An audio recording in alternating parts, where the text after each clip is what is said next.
got. Tell us about this Williams. How long have you had this wonderful car? I've had the FW07. It's the chassis C, number 16. I've had it for 5 years. It was originally built by Williams in 89-90. Alan Jones won the championship, and then Keke Rosberg went on to win the championship. So it's a very special car. Certainly is, and beautifully prepared by Colin Bennett's race team. And you've been racing it very successfully and won the first race yesterday afternoon. How are you doing? Yeah, really pleased with that. Steve Hartley had a great qualifying. He put it on pole. Had a great race with Steve. Unfortunately, I think Steve got a misfire 2 or 3 laps in. So I think the race would have been a lot closer apart from that. So I think today's going to be a really exciting race. And Donington Park, in this configuration with these cars, is exactly how it's meant to be, isn't it? A great track for these type of Formula One cars. Yeah, it's incredible actually. Going down through the S's, you're completely flat. The speed you can carry through with the downforce these generate is it's just mind-blowing really, and it's just a pleasure and a privilege to be driving one. And then, Mike, beyond here at Donington Park, there's Brands Hatch, and then more hopefully to come in Europe. You intending to run the whole season, God willing? No, I can't make Brands, but we're hoping to do Paul Ricard. And then we've basically got to see if Paul Ricard happens with COVID and so forth. But the organisers are telling us that Paul Ricard's nearly a certainty. They've done a deal with the French authorities, so that's good. Well, great, and we wish you good luck for this afternoon. Many thanks, thank you. Yes, so Mike Cantillon now seated inside his Williams FW07. As he said, that's the FW07C variant. Very much the car as driven by both Jones, but then subsequently by Keke Rosberg. And he has raced that successfully with Masters for the last couple of years. His main competition is likely going to be Steve Hartley in the McLaren MP4, a really lovely car, Warren Briggs in the McLaren M29, and Lucas Halusa in a McLaren M23, with Mark Hazel, who we saw out earlier on, in the Williams FW08, which was the slightly later car. There is Hartley in the ex-John Watson MP4. It's chassis 1, and is said to be the car in which Watty did famously have his great triumph. Yes, John is, of course, celebrating, 40 years since his British Grand Prix anniversary win, 1981. So well done. Yes, yeah. That's right. I'd forgotten then. Yeah, and was hoping to be able to have a few drinks to celebrate at this year's British Grand Prix. Now, whether or not that's possible, we'll have to wait and see. But he still proudly talks about that, his day of days. It's tempting to think that it was a win that came out of nowhere, but actually, the previous 2 races, he's been third and then second. So there was kind of that build-up anyway. You know, he's had a third, a second. Can he now go for the win? But it really shouldn't have been John's day. It was a turbo circuit, Silverstone, because of Gilles Villeneuve having his incident at Woodcote, wiping out a few, and the 2 Renaults getting into strife. It was a day that John still proudly talks about. His family was there. It was, without doubt, he says, his day of days. And he says, I can still remember the reception of the crowd, and even talking about it now, he says that the hairs on the back of his neck stand up. He was a hugely proud man and was there so late in the night, I think, signing autographs, wasn't he? Do you know, my favourite John Watson win, however, was the one from the back of the grid at Long Beach. And when there was happily a US Grand Prix West. Yeah. And what a great race that was, and that was extraordinary. They had a terrible qualifying. They were literally at the back of the grid, and Watty drove right through the field and beat his teammate, who was a reasonably successful world champion in the form of N. Lauda. That's right. Which was another great achievement. Here we have another nice McLaren from period. Another John Watson car. Another John Watson car. Can't get away from it. And Warren Briggs, the New Zealander, has had that car built by WDK, and now 9W preparation shop down at Stockbridge in Hampshire. Done a nice job. The marshals, let us just always say thank you very much to the British Motor Racing Marshals Club and all those, the great Orange Army, who come out on not the warmest day of their lives in order to make racing possible, and that's what they've done. There is Mark Hazen in the FW08. He's jumping. New Avon slicks. He's Yes. jumped from one car to another. I think probably that was why he did the opening stint, wasn't it? So he could have a little rest. Well, he did his Formula 2 race, didn't he, solo, and then just gets his breath back, and now he's got to adapt. This is a Martin O'Connell prepared car, to adapt to something a bit more powerful. But, I mean, Mark's been racing for a long, long time, on and off with one mate saloons and in Carrera Cup and you name it. Yes, and that's a fantastic car to have acquired. There weren't many FW08s built. The FW07 Williams, there were a number around for quite a long time. It was a bit like the McLaren M23. It was a long-living Formula One chassis. There are some very nice cars out there today. I would say that, as Ron Maiden, the founder and president of Masters, said earlier on, a shame that the European competitors really cannot get here, and that is COVID travel restrictions rather than any transportation problem across the channel. But to have a Formula One race, even perhaps with a small grid, is better than no Formula One race at all. And the important thing, David, is it counts for the FIA Championship. And this is a proper FIA Championship which Masters have run for the last few years. Originally from Masters 2004 until about 2010, it was not FIA the championship. It became the championship in 2011-12. And of course, if you win this championship now, you end up at the FIA prize giving, along with, well, probably Lewis Hamilton, I think, has the big ticket, doesn't it? Along with all the other FIA championships. So, and for the effort that go into it from the very professional teams that run these cars, that's Ron Maiden in car number 51, the very, very rare, there were only ever two LEC Formula One cars. Pretty much a 1970s standard British Formula One car, if one can be cheeky about the engineering. You got yourself a Ford Cosworth V8, you got yourself a Hewland gearbox, you got someone to build a nice chassis, and then you built yourself the components. One of the things you've touched on here is how cars transcended over different seasons as well. You look at the Tyrrell in the background there, the Benetton liveried car of Ian Simmons. Now, that shape, the 012, was really for the 1984 season, but it debuted back end of 83 at the Dutch Grand Prix in that Benetton colour scheme. If you remember in 84, I mean, it's heresy now, but two different liveries. You had Martin Brundle and then Stephanie Hansen driving one car after Martin had his American accident. Stefan Beloff had his in a completely different colour scheme. Yes. You were allowed to do that then, can't do it now. But that was a car that was brought out at the end of one season, bit of a test, ready for the following year. And the Williams, again, was straddling a couple of seasons. As there, the Arrows goes out, the car of Neil Glover. That's looked after by Aaron Scott's company. And that Arrows, again, an 82 car, the A5, kind of copies the Williams in many ways. Wasn't as successful, but had lots of the Williams ethos in it. Absolutely it does, and this is a car I've not seen out before in Masters. Lucas Halusa, who has a wonderful collection of cars with his family, including pre-war Alfa Romeos and all sorts, and Ferraris and so on. But a McLaren M23 is perhaps one of the, for me, archetypal, along with the Lotus 72, beautiful Formula One cars of the early 1970s. So a smallish grid, but my goodness me, what quality.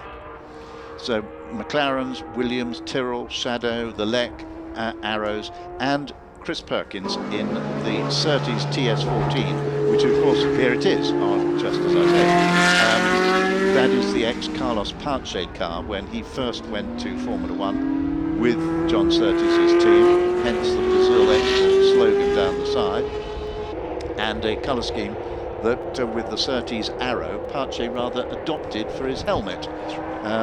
It was the anniversary the other day of his sad demise in an aircraft, a light aircraft accident in South America in the off-season, which was a tremendous shock because he'd gone to Brabham, and Carlos Pache, in my view, was as good as any of the mid-70s boys. Sad in a way that you are talking here about makes that just aren't on Grand Prix grids anymore. Yes, McLaren, yes, Williams, but we talked about Shadow, LEC, Arrows, Tyrrell. long gone. Of course, Tyrrell does have some antecedent seedants, or rather some pro-seedants, I should say, because Tyrrell was what was originally bought out in order to start the BAR team that became BAR Honda, that became Honda, and then Braun, and then curiously the Brackley premises taken over as it became Mercedes Grand Prix. So we have the grid beginning to form. They will do, we are told, 2 tyre warming green flag laps. Or it might be a safety car start, so 2 laps behind the safety car that counts within the time. We're waiting to clarify what the race director, Richard Coengrand-Didier, wants to do, as they're being pushed into position. Is Jochen Maas, masquerading as Lucas Halusa.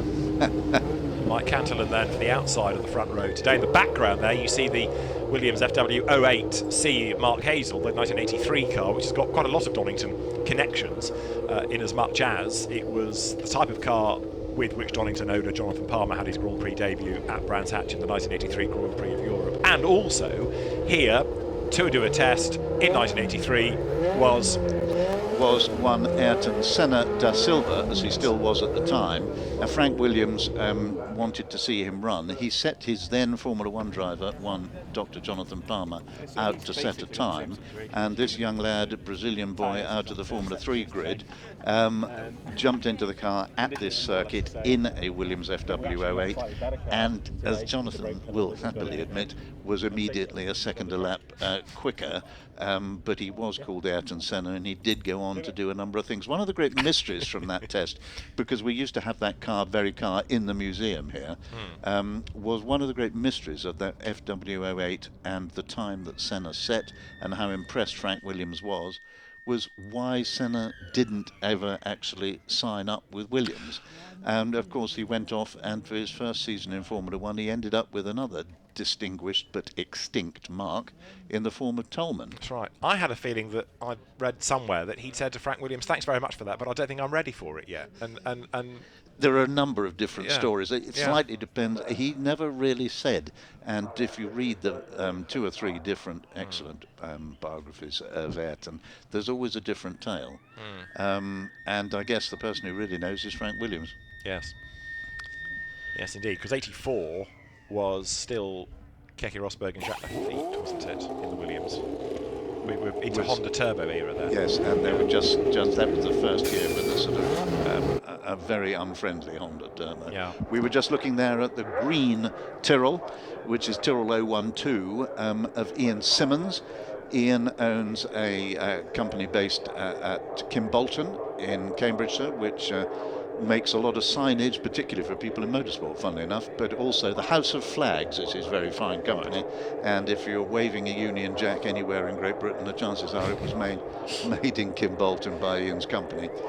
He has a nice collection of cars. It's going to be a safety car start. It was going to be a safety car start, and that is the sensible thing to do. These are valuable and rare cars, and let's make sure the tyres are warm before we actually go racing. Masters always does a rolling start anyway, so the trick will be to make sure that whoever's driving the safety car drives it fast enough in order to make sure that the tyre pressures are there.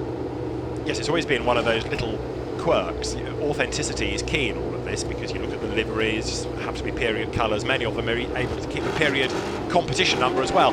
Why a rolling start? Well, that is, again, for a very, very good reason. The cars get away, the clock starts, so our 25-minute race has now got underway, but that rolling start is to look after the machinery. It's not to put too much strain on the components, yeah? Absolutely, and I'll take a bit of a bow for that, because right at the beginning of Masters, coming as I had from Champ Car racing, I was really keen to make sure that what we didn't do was burn up the clutches and the drive shafts at the beginning of each race. So let's just remind you who starts where. Steve Hartley is the man on pole position for the qualifying session this morning. Mike Cantillon with him on the front row. Warren Briggs and Lucas Halusa make it McLaren second row. Mark Hazel's Williams and Ian Simmons Tyrrell row 3. Mark Harrison's Shadow, Ron Maiden in the Lek on the fourth row, and Neil Glamour's Arrows shares the back row with Chris Perkins surtees. Some cars not yet ready, some drivers haven't been out testing, so don't want to go racing until they have. The Europeans can't get across. Assorted reasons why we have a smaller field, but Mike Cantillon versus Steve Hartley, they had a great pair of fights here last summer. They would have had a good battle yesterday but for Steve's misfire, and you get the feeling that it's game on. Steve Hartley isn't just here because he doesn't got an Easter egg to eat. He wants a race win. He wants to put one over on Mike Cantillon, who has become the man to beat of late in historic Formula One races. We'll have, I think, 2 safety car laps, we'll clarify, and then when we go racing, it'll be, of course, slightly less of that 25-minute available time, but you can anticipate a really good, fierce fight between the McLaren and the Williams. This, of course, getting the drivers the opportunity at a decent pace to get warmth into the tyres, ready to go racing. Do you know, it may be a small grid, but isn't it great to see these fantastic cars out? Everybody has missed motor racing in the UK for many a long month. If we go back to March last year, yes, there was a time in the middle of the summer when it was possible, but then again not. And we have got, yes, a great collection of cars. And of course, it's not just the Europeans who can't get here, the American drivers. There are lots of Formula One cars in garages up and down the UK at the moment with race preparers, owned by American racers who greatly enjoy coming and racing in Britain, and across Europe and the great tracks. But I can think of 3 or 4 men who I know are sitting rather frustrated in their homes in California or in the Midwest, unable to be here for the start of this. Anyway, we've got what we've got. It's McLaren versus Williams at the front. Steve Hartley and Mike Cantillon are very quick pedallers. We expect this to be these two, barring any mechanical problems, because they are a little bit quicker than the following cars, and it'll be interesting to see where we go with all this. Indeed so. Lights out, we're going to go racing this time. Actually, you've got to give Masters a big thumbs up for persevering. It would have been easy to say, oh well, not sure we should run it, but you know, it's been a good race meeting thus far. Lots of good action, expect more. We're going to have just over 21.5 minutes when that green flag waves. The safety car peels into the pit lane. The second Masters Historic Formula One race of the weekend gets underway. Steve Hartley leads then on the run down towards Redgate, and a really bold effort being made by Warren Briggs to get at the inside of Mike Cantillon in the Williams. Warren Briggs, the Kiwi, breathes in, squeezes up the inside but couldn't quite complete the move, so Cantillon fends him off. The Williams is second look coming into Hollywood, and that has given Steve Hartley a couple of lengths breathing space, but suddenly Cantillon gets rid of Briggs and closes that lead gap down. You could just see, as he said, down through the S's, he is flat in that Williams, and you can feel the ground effect working, and it just showed there, isn't it? Oh. Obviously, the McLaren is just a slightly later design than the FW07, but all the prep teams have really got these cars running very nicely, and how privileged we are to see them racing. Briggs holding on nicely then. Halusa looking very cool in the McLaren M23 with Mark Hazel in the FW08. I would expect that Mark is going to close in on Halusa, but the battle is at the front, David. Little error by Mike Cantillon, still on cold tyres then. Car snaked a little bit under braking as they're going through is the shadow of Mark Harrison ahead of the Neil Glover Arrows. The leaders go by then, the end of the first proper racing lap. It's 0.8 of a second then. John Watson leading from Keke Rosberg. Steve Hartley ahead of Mike Cantillon as they turn through Redgate. And Neil Glover in that Ranyo liveried Arrows, a 1982 car, the ex-Mark Sura car, another one that perhaps should make some progress. And actually Mark Hazel making a liar out of you here, Christopher. He's fallen back, hasn't he, relative to the older McLaren of Lucas Halusa, strangely. Yes, and I didn't mean to be telling you a lie. It was just my estimate of what it was that was going to happen. And actually what I was really looking at was Ian Simmons behind in the Tyrrell when he's doing his imitation of Michele Alboreto. And that car looking very nicely set up as well. He has closed on him, hasn't he? And I think we're going to find that Hartley and Cantillon are going to be at this quite closely for a long time. Listen to those Cosworth DFVs. Wonderful, isn't it? And they are absolutely pristine, livery perfect, even with the fag packet backing on the Marlboro McLaren up front. So Steve Hartley then powers out of the Robert chicane up towards the end of the second racing lap. He was 0.8 clear last time, and that gap looks to have stretched. It has only by a bee's what's it to 0.9, but Steve Hartley has done the fastest lap of the race. There's confirmation. Warren Briggs runs third, but Steve Hartley, a bit Albert's mother about the misfire and the defeat yesterday, is certainly going all out to win this one. Yeah, when I saw him earlier on in the paddock, he was looking much more cheerful. I think he probably knows that, as he said, it's the 4-litre one that we've got in now. No, I mean, they've obviously cured the misfire, and Just look at that. He's been a regular historic F1 racer for many, many seasons, hasn't he? He had an Arrows. He had an Arrows for it. Well, yeah. He had I think it's probably the very Ragno livered Arrows that we see a little further back down the field there with Neil Glover at the wheel. And Steve Hartley, drove it very successfully and really to some great effect. Indeed, winning at Silverstone, if my memory serves, in 2010, 2011, something like in that very car. Cantillon, fastest lap, gap halves, then it's down to 0.4 of a second, so it's game on now. Steve Hartley, the race leader, he might not be able to hang on for much longer. Let's see. Mike Cantillon again with that period livery, taking you back to 1982, comes dropping down the hill then, so he's right with him now. He really is right with him now. Same problem though, the closer you get and a ground effect car, you suddenly lose grip, and he just lost grip there as he was coming through the S's because he was just tucked up too close. He needs a decent run at him as they come out of the next corner here, Coppice. Mike Cantillon seems to be good on the brake, Steve Hartley good on the power bit, so out of Coppice they come then. So the McLaren, look there, the gap stretches, but can Mike Cantillon bring down the gap under braking, heading into the Robert chicane? Here they come then.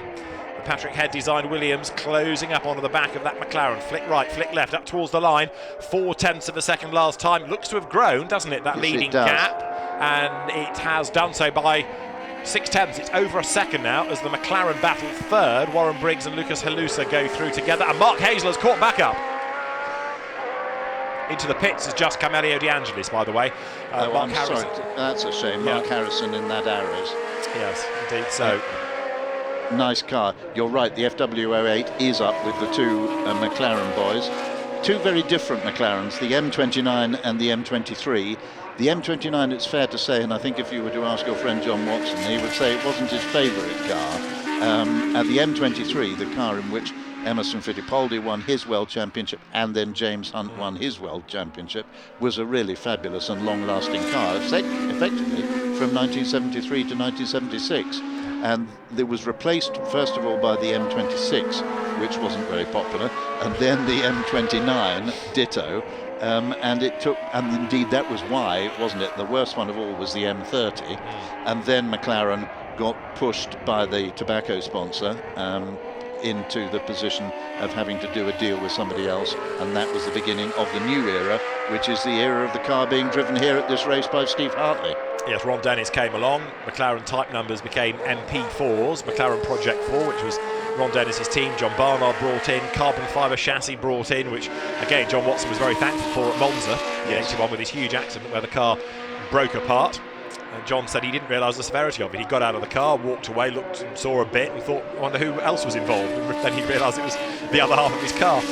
Really, that's the case. Yeah. It was built by Hercules, that's right. Using carbon techniques used in the aviation industry in Texas, and it was very bold. Ron Dennis literally flew out to try and persuade them that they ought to try and do something like make a Formula car chassis, which was a very bold and different move. And as we can see, it's the stiffness of the car that gives that advantage to Steve Hartley at the moment, whereas the aluminium tubbed FW07 is just that little bit flexier as Mike Cantillon battles through Redgate.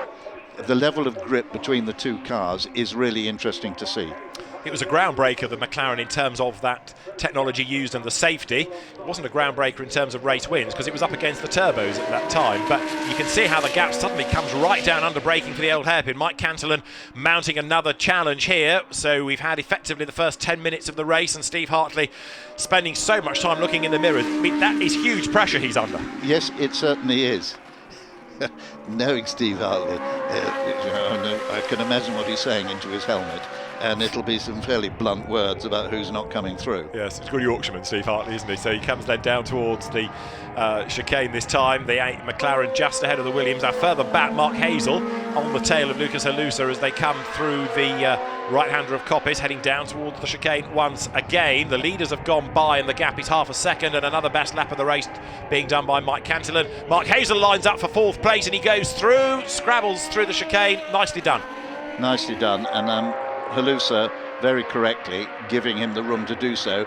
but a better aero shape and better acceleration out of the corner. Hazel was pleased to have taken him, and he's now lost the place again as they break into Redgate. So there's what, 9 years or so between, 7 years between these cars.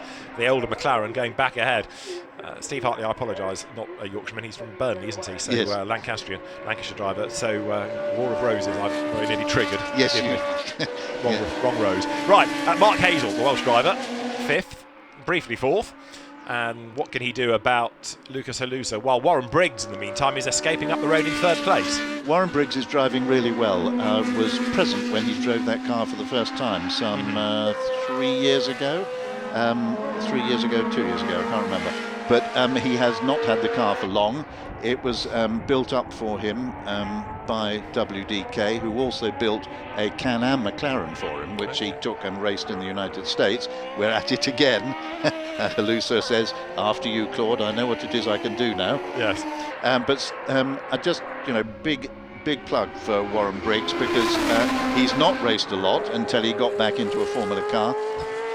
And there we go again. These two having a proper battle. Williams versus McLaren. And up at the front, it's also McLaren versus Williams. And it's still Steve Hartley ahead. So Mark Hazel, despite that challenge from Lucas Halusa, I think now has been able to hang on. If you're wondering what the graphic is showing you at the moment, it's the classes based again on ground effect or non-ground effect and the year, but they're broken up into the Fittipaldi, Lauda and Head classes. Masters have always done this properly rather than Class A, Class B. They've been named after famous drivers or famous people to do with the championship. Take another bow, Tate. Yes, I know. Yes, that's right. Well, it just seemed the right thing to do. I mean, Patrick Head was the man who really did represent that era. Yes, the same for the others. There is also, when the championship is busier and some of the earlier cars are out as well, David, there is also a Stewart class, which is really for the 66 to 69 cars. Mike Cantillon is being warned about track limits, so in his zealotry to get up and past Steve Hartley, he's now incurring the wrath of the race officials. So you can certainly tell, therefore, that Mike is trying, can't you? But he hasn't yet been able to find a way past the world's widest McLaren, that of Steve Hartley, which is resolutely hanging on to that race lead and has done so now for over half the race. And Mike is going to have to dig deep into his book of how to get past Steve Hartley, because he's running out of options. Yes, I'm not going to quarrel with race director Richard Grandidier for what he's observed from every observation point around the circuit. But it seems to me that both these two were driving extremely neatly, and I hadn't seen much track limit work going on. They are actually going to come up now and lap the Ragno arrows that we were talking about earlier on. That's Neil Glover at the wheel there. Yeah. I think Ron Maiden is still out there, isn't he? He is. He's in 6th place. There he is, in fact, bang on cue. Well done, appear exactly at the right moment. This is the car that was built by David Purley. It's called a Lek for the wonderful reason that David Purley's father owned a refrigerator making company down on the south coast in Bognor, which made Lek refrigerators, and they were early supporters of that great scheme, Racing for Britain. David, very brave ex-soldier, came up through the ranks, won Formula 3 races internationally, and then decided to go Grand Prix racing, originally in cars he bought from other manufacturers like March, and then they decided to build their own car, and that is the Lek car being driven by Ron Maiden out there in 6th place, car number 51. And look at the car right in shot now. It really is a very pretty car. This is another car built by the engineers at WDK, now 9W down at Stockbridge, and in fact the wreckage of the car in which David Purley had a horrible accident at Silverstone in the Grand Prix meeting was in the collection at Donington Park in the museum, in the Wheatcroft collection there. And I believe the car was acquired from there and then restored back to position. And it was a there was the original designer was able to advise on it and how it should be put back together. Ian Simmons going very nicely in the Tyrrell. Those were great iconic liveries of that period, weren't they? The Benetton logo was hugely successful. First of all on the Tyrrell, and then of course, and then moved on to what became the Benetton team. Well, I was going to say it was a sponsor that then became a constructor. Yes, they went to Tolman. Tolman became Benetton. Benetton became Renault. Renault became Lotus. Yes, no, don't. I got It lost gets after more that. confusing. Yeah. And of course, another sponsor that became a constructor, you might say, is the maker of a certain flavoured drink that has won a number of world championships since. Yes, indeed. Other drinks are available. Quite right. Now, Ian Simmons is inching up onto the back, is he not, of Ron Maiden? The Lek, of course, an older car, but Ian Simmons going great guns. Another compare and contrast when they come towards you at the end of a long straight. Of course, the Lek looking almost triangular because it's got narrower front wheels than it has the rear, which is, again, part of how constructors went around building a racing car in that period. Yes. Different shapes, different sizes. Forget wind tunnels. This was a bit of string and a ruler and a protractor, and you made the best of it. And in the background, Chris Perkins' Surtees, I think, has got a problem. Well, I've been delighted to see Chris circulating in that very nice, very original Surtees TS14, and that car was actually the proper car from the Surtees factory. Chris established a great relationship with John Surtees, and it is the only one that's still in existence, and it has been a regular in Masters. It's also been a regular at the Monaco Historique, and it's very good to see the car out, but it has always been rather troublesome mechanically, and in fact Chris had a bit of a shunt in it here at Donington Park some years ago, so it's great to see it out, and I'm sorry he's had a problem, and that leaves us with 9 cars out there. 8, I fear, because we lost Mark Harrison as well. Yes, we did, yes. Now, this is the lead battle. We're down to 7.5 minutes on the clock, so it's a really good fight, this. And fair play to Steve Hartley, because despite the fact that Mike Cantillon has never really been more than 11 tenths adrift, sponge-like, he's soaked up the pressure, he's not put a wheel wrong, and it's fascinating to see as they have a yellow flag ahead of them with that car having stopped, how the gap sort of yo-yos, it's elasticated between them. Some laps Cantillon is able to close right up, then he has to drop back. Come what may, Steve Hartley has been able to keep this advantage and only has to do so for another 7 minutes now.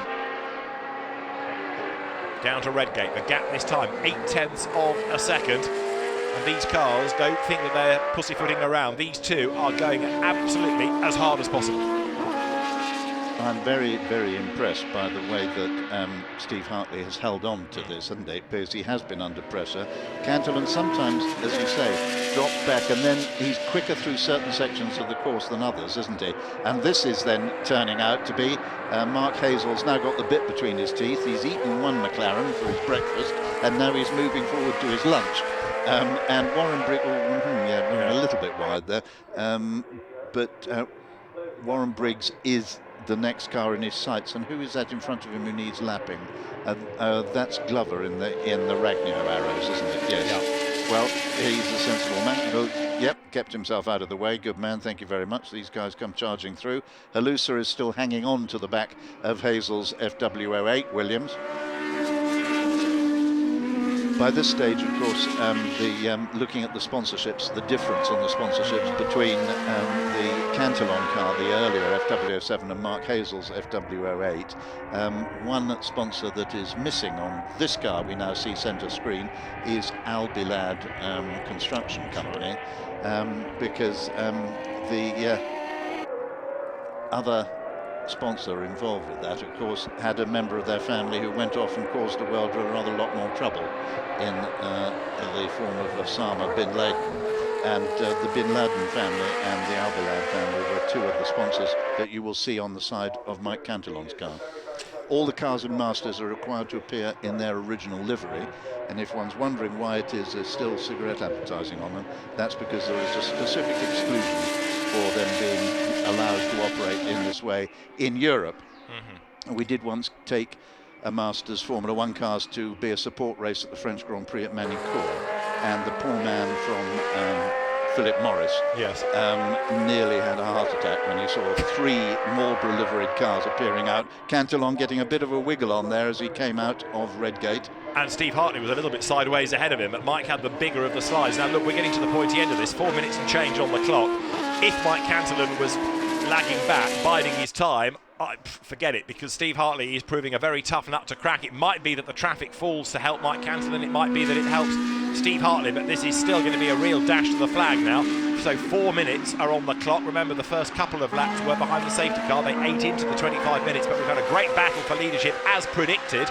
Here they come out of Coppice, and now they've got to get past Simmons. Yeah, the Tyrrell's going to get out of the way, I think. And if Steve Hartley times this right, he might get past, and Mike Cantillon might not before the chicane. Let us see. Mike's going to have to be bold. He is bold, and Ian Simmons, brilliant stuff, kept out of the way, does not impede. That's good news. Right, now the lead gap is less than a length as they come across the line. It was 4 tenths last time. Mike Cantillon goes for the lead, and he's going to do it on the inside line. He's done it at last. Through he goes, but he goes a little bit deep on the brakes, and Steve Hartley comes back. Brilliant stuff. Lead change and change again. Hartley hits the front once more. Brilliant stuff. And they're going to come on Ron Maiden in the Leck car that we were just talking about, down at the bottom of the hill here, probably accelerating away up towards McLean's is where they're going to encounter Maiden's Leck, and they'll want to get past him right up on the rev limiter there. Did you hear Hartley's engine? Absolutely right. Now Ron Maiden, Il Presidente, gets out of the way then. The Masters boss lets them go. Steve Hartley through then. So what are we going to get? 2 more laps at the end of this. If Steve Hartley hadn't worked hard enough, he's going to have to be so defensive now. He cannot afford to make the tiniest of errors. Mike Cantillon then runs it out wide onto the curb on the exit of Coppice, down towards the chicane. And if Cantillon wants to attack at Redgate, it starts now, doesn't it? Yes, absolutely. I was just thinking maybe Mike showed his hand a little bit early. Maybe he thought there weren't going to be that many more laps. But it says 2 minutes 50. So yes, they are going to have to do I think one more than perhaps Mike was thinking, because he's really shown his hand now slightly, hasn't he? Oh, actually, interesting. It was very wide there. He was, as a lap or two ago, and Mike Cantillon the smoother, so now maybe he's mounting the attack once again, down through the crane as they come. Steve Hartley, I hate to say looking more ragged, but maybe now, he spent the whole race under the pressure.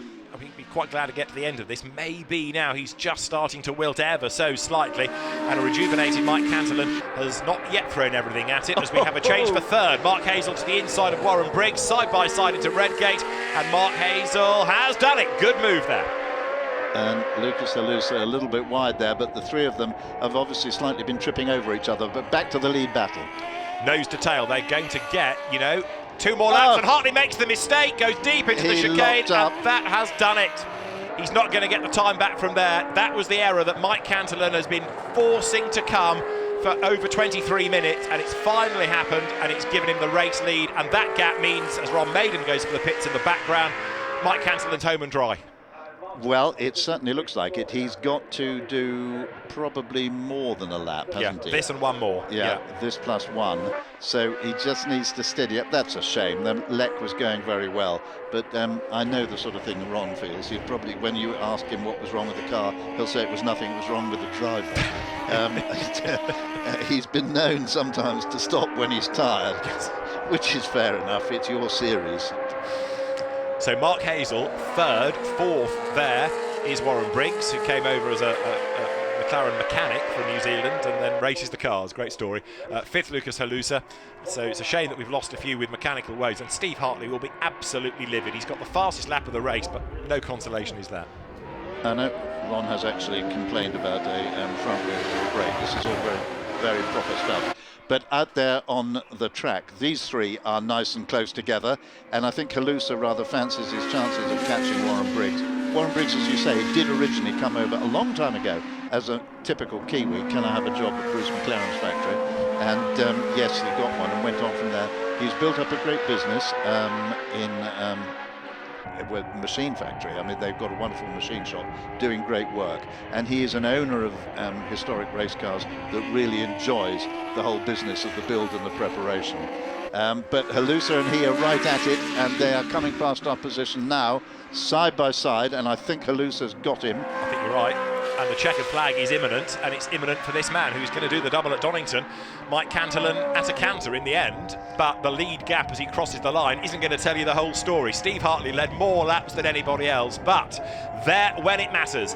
It's 2 out of 2 in the Masters Historic Formula 1 category. Mike Cantillon in the Williams, to a delighted team run by Colin Bennett, crosses the line to win at Donington Park, and Steve Hartley, kicking himself no doubt, comes through 6 seconds back in second place. That's Neil Glover going over the line a lap down, but a great race between those two, and Mike Cantillon biding his time, and he finally forced that error out of Steve Hartley. And as the rest of them come on through now, yes, I mean, I think Steve Hartley did slightly lose heart then after he saw Mike Cantillon cantering off into the distance after he'd slipped up there. But certainly, well done, Halusa. That's a nice drive in the 23, the older car. So Hazel takes third, Halusa fourth, Briggs fifth across the line, and Ian Simmons brings the Tyrrell safely home in sixth place, with Glover the last remaining runner after the other problems, and Ron Maiden, Chris Perkins, Mark Harrison are already in the pits. But a big thumbs up from Mike Cantillon. That was a very good race. It was, and shows that you don't need a full grid necessarily to make a good race. You had two of the top historic Formula One drivers going toe-to-toe for the best part of 20 minutes. That was a great spectacle, and Steve Hartley will be furious with himself for making that mistake, but at least Hartley preserves second place, and Mark Hazel third. And when we say he made a mistake, it was a tiny little lock-up coming into this Roberts chicane. Good for you. Well done. Every reason to be pleased with yourself. Let's have a look at the results then of the second historic Formula One race of the weekend. Mike Cantillon, the winner then, by just under 6 seconds from Steve Hartley. Williams ahead of McLaren, ahead of Williams because Mark Hazel third from Lucas Halusa in the oldest McLaren on that grid, just getting ahead at the very end of Warren Briggs. Ian Simmons, Tyrrell, sixth ahead of Neil Glover. We lost the Lek of Ron Maiden, Chris Perkins, Surtees, and the ex-Elio De Angelis shadow of Mark Harrison. So the historic Formula One race at an end. Mike Cantillon a race winner, and you look at that and you think 6 seconds, yeah, walkover, but that does not tell you the whole story at all. And there is a very happy Mike Cantillon, the CGA squad, run by the redoubtable Colin Bennett and his son Alistair, and they looked after this Williams to very good effect. Mike